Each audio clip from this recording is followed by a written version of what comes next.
The late 19th century was a time when the nights in rural villages felt heavier than stone and darker than ink. In a small, modest house at the edge of a quiet settlement lived a family of four: the father, the mother, and their two sons. The older boy was 13, tall for his age, and already showing signs of becoming a young man. The younger was 11, smaller, frailer, often falling sick. Life for the parents was not easy. Both of them worked to keep the household afloat. One took the day shift, the other the night, always balancing so that someone would be home with the boys. But on one strange week, fate played a cruel trick.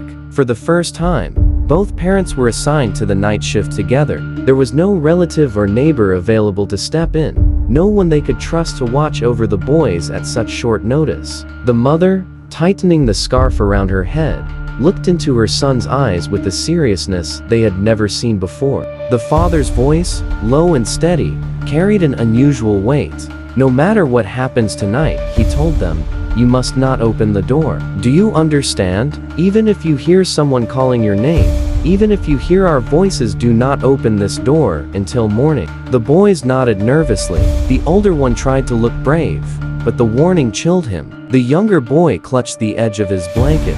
His pale face showed he was not feeling well. The parents repeated the instructions several times. The mother even pressed the latch of the door with her fingers, showing them how to keep it locked. The father set a small oil lamp on the table, but he did not light it. "Keep it dark," he said, "and stay inside."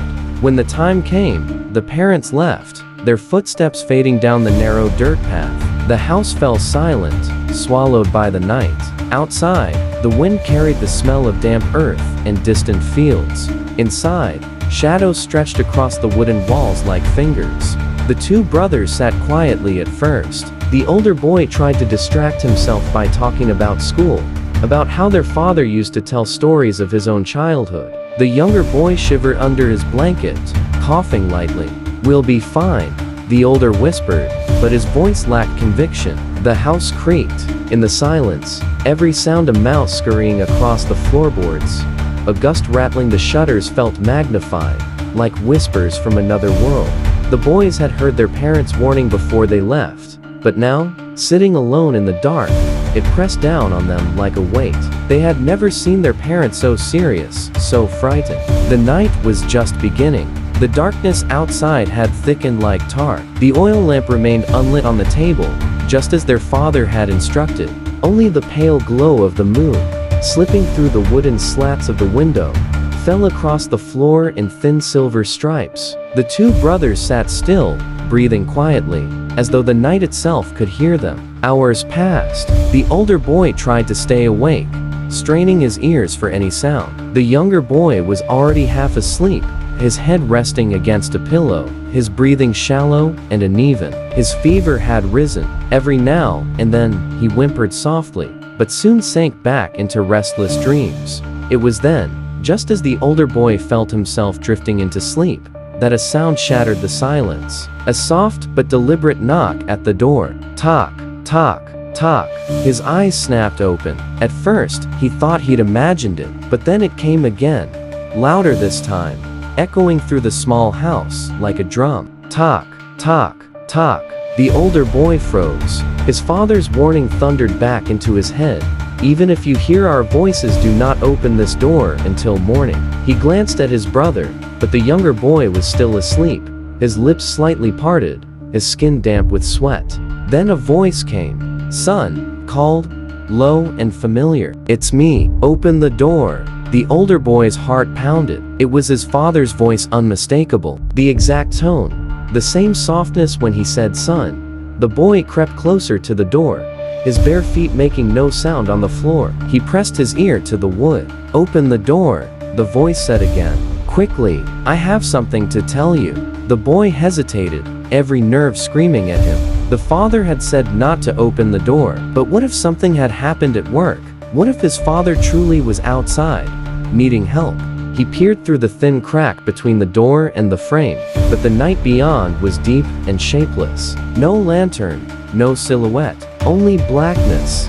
Behind him, the younger boy stirred, coughing weakly. His fever was worse now, his eyes fluttering open for a second. "Who's there?" he mumbled. "Father," the older boy whispered. "He's outside." The younger boy blinked, but said nothing. His small body trembled, and he turned over, curling into a ball under the blanket. The knock came again, sharper now, impatient. "Tock, tock, tock, son," the voice called, a little louder. "It's me. Come with me. There's a gathering tonight. You must come." The words were strange. A gathering? At this hour? The older boy's stomach tightened. He swallowed hard, pressing his back to the wall. "Please," the voice urged. "Don't make me wait." The boy's mind raced. The house felt smaller and smaller, as if the walls were closing in. The shadows along the floor shifted, stretching like fingers toward the door. The air itself felt colder, heavier. He crept to his brother again, shook him gently. "Stay here," he whispered. "Don't get up. Don't open the door, no matter what." The younger boy barely stirred. "I can't. I'm tired," he muttered, then slipped back into a fevered sleep. The knock came one last time, softer now, almost like a heartbeat, and then, silence. The older boy stood there, trembling in the dark, staring at the door. Outside, something was waiting. For a long moment after the last knock, the house held its breath. The older boy stood motionless in the dark, palms damp with sweat, listening. The only sounds were the wind against the shutters and his younger brother's shallow breathing. He told himself it must have been his father. The voice had been so clear, so familiar, and yet, his father's warning kept ringing in his ears like a bell. "Do not open the door until morning." Then, from outside, the voice came again, softer, almost coaxing. "Son, come with me. Just you. Your brother can stay. It's important." The older boy felt his stomach twist. Every instinct told him to stay inside, but he was 13, and the thought of disobeying his father, if it truly was him, filled him with guilt. He thought of his younger brother, curled up with fever. If something had happened to their parents, he couldn't just sit and do nothing. He crept to the door, every step careful and slow. His hand hovered over the latch. His heart thudded so loud he was sure whoever was outside could hear it.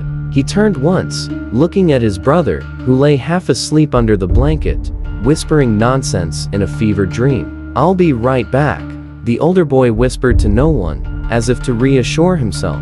Just for a moment. With a trembling hand, he lifted the latch. The door swung inward without a sound. Outside, the night opened up like a mouth. Standing just beyond the threshold was his father, or at least, it looked like him. The same shape, the same shoulders hunched under his worn jacket, but his face was turned slightly away, hidden by shadow. There was no lantern in his hand, though his father always carried one when walking at night. "Come," the figure said, turning slowly. "We must hurry." The boy hesitated at the doorway. The air outside was colder than it had been a moment ago, carrying the scent of damp soil, and something else iron, sharp, and strange. Still, he stepped out, closing the door gently behind him. The world outside felt vast and empty. No dogs barked, no crickets sang, only the sound of his bare feet on the dirt path and the soft, steady footsteps of the man ahead. They walked. At first, the boy kept close, watching his father's back, but as they moved further from the house, something began to feel wrong. His father's pace was strange too smooth, almost gliding, and then the boy saw it. The man's feet were pointing backward. The toes faced him, while the heels pointed forward, as if the legs had been twisted around. His breath caught in his throat. He slowed his steps, his eyes fixed on the impossible sight. His father, or the thing wearing his father's face, did not notice. It kept moving, voice low and steady. "Hurry, my son. We're late." The boy's heart hammered. His father had told him stories about spirits that mimic voices, that call children into the dark. He had never believed them, but now, in the cold air of this night, he felt those stories pressing down on him like a weight. They reached the edge of the old Christian graveyard, its crooked crosses jutting from the earth, like bones. The moonlight spilled over the mounds of earth, making the headstones gleam pale and ghostly. The boy stopped. His legs felt heavy, his skin prickling with gooseflesh. The figure ahead turned its head slightly, and though its face was still mostly shadow, he thought he saw a flicker knot of eyes. but of something darker, hollower, where eyes should have been.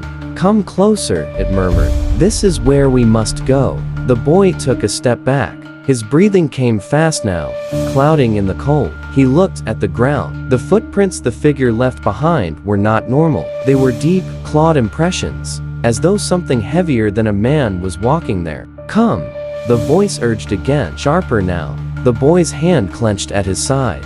His father's warning rang in his head like a scream. He realized, finally, that whatever was ahead of him was not his father. Slowly, quietly, he began to step backward. The figure tilted its head at him, the movement jerky, unnatural. And then, without thinking, he turned and ran. The boy's legs moved before his mind caught up. One heartbeat, he was standing at the edge of the graveyard, staring at that thing wearing his father's shape.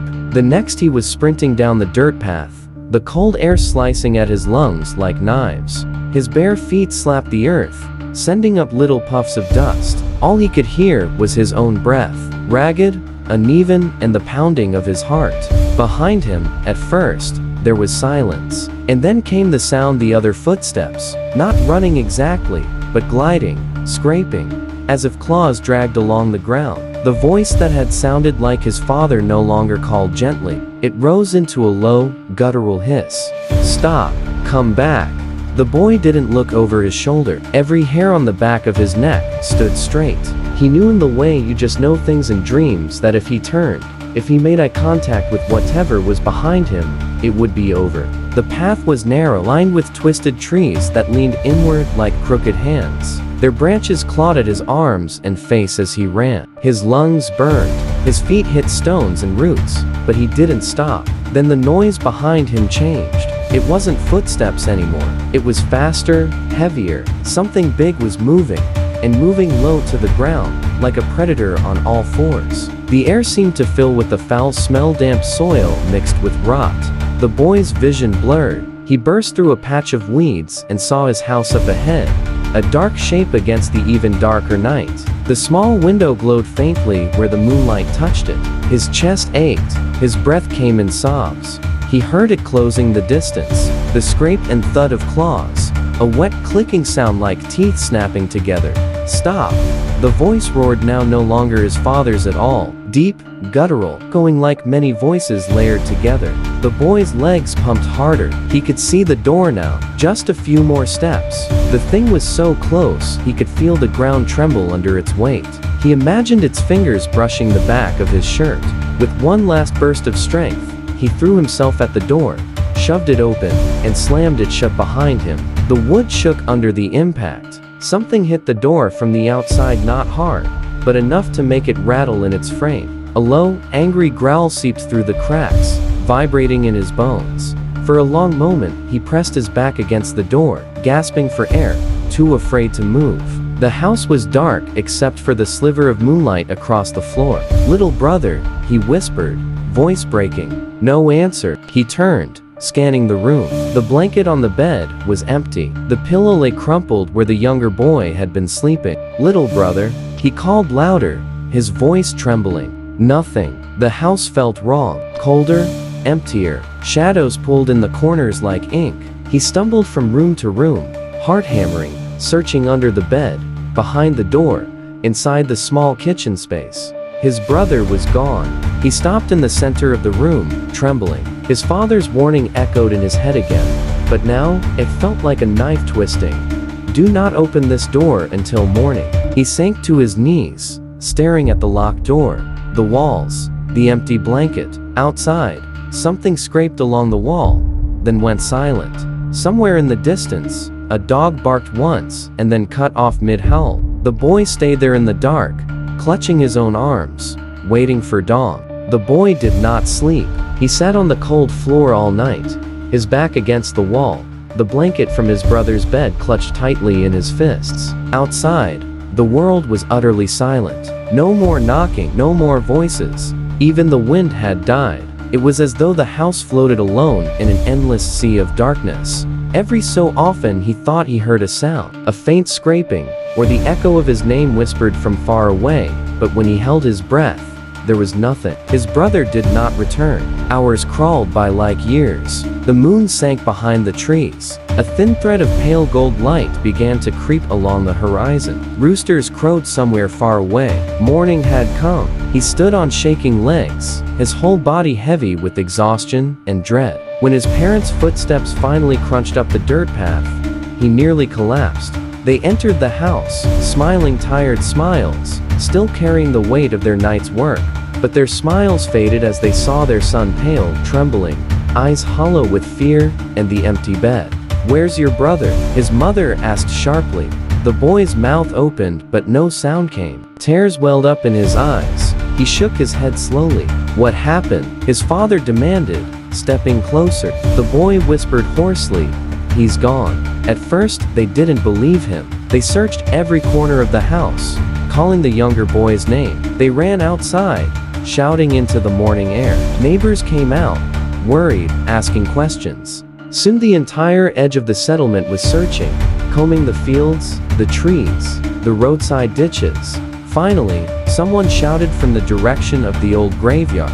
When they arrived, the scene froze them where they stood. At the edge of the Christian cemetery, where the soil was soft and the crosses leaned like broken teeth, lay the younger boy's body. It was sprawled across the ground, his small hands clawing at the earth, as though he had tried to crawl back.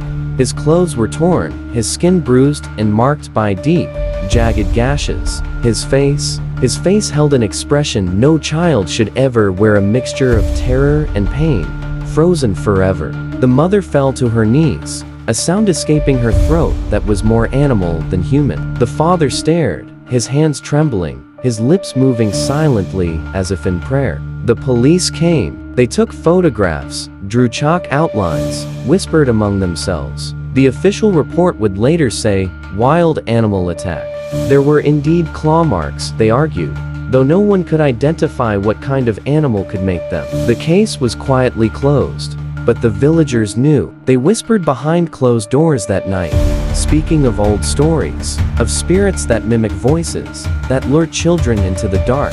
Some said the younger boy had followed, thinking he was protecting his brother. Some said something far older had come out of the graveyard that night, wearing a familiar face. The older boy never forgot. He grew up, but that night remained burned into him. The knocking, the voice, the backward feet, the cold chase through the trees. Sometimes in his dreams, he still hears the gentle, familiar voice calling, "Son, open the door." And in the settlement, even years later, children were taught a new rule at bedtime. If someone calls your name in the dark, even if it sounds like someone you love, do not answer. Do not open the door, because some voices are not what they seem. Did you enjoy the story? Let us know in the comments. And if you liked it, don't forget to like, share, and subscribe to The Horror Dream.